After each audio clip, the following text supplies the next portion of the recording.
s'agit d'une histoire, celle d'Annalise Mitchell.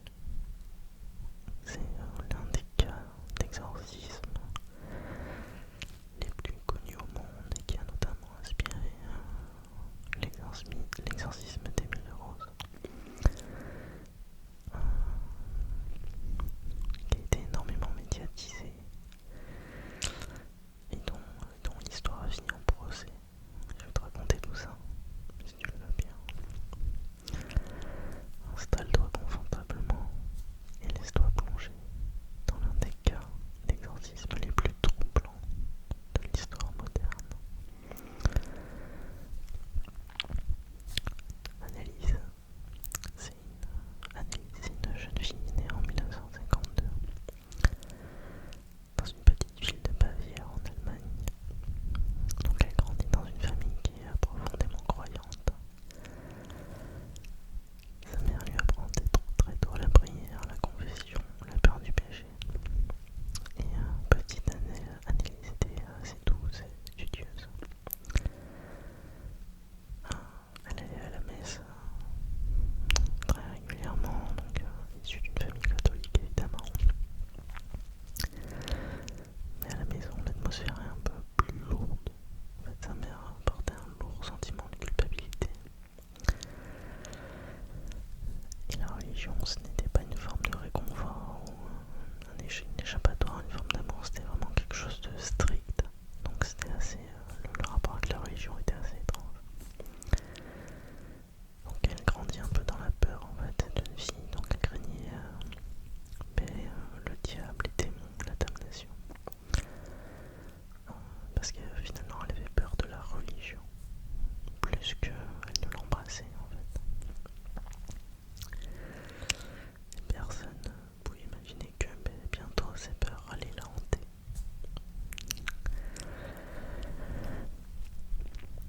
À 16 ans, tout bascule pour la jeune fille. Un soir, elle s'effondre sans raison, prise de convulsions. Les médecins lui diagnostiquent une épilepsie. Mais après cette crise,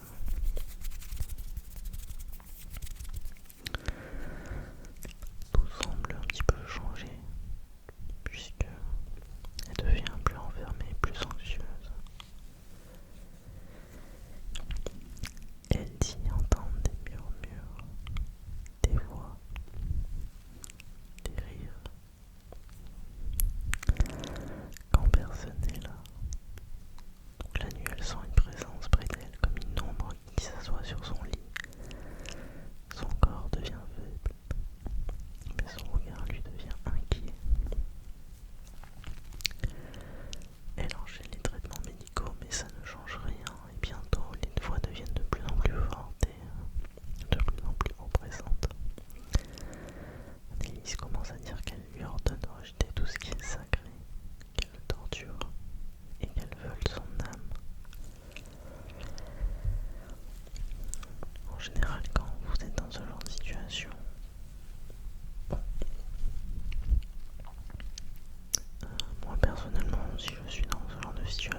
Qu'est-ce que vous en pensez, les amis? Moi, de mon point de vue, je trouve qu'avec l'avancée de la médecine moderne,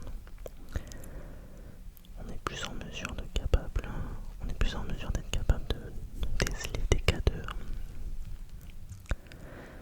pathologie en fait psychiatrique.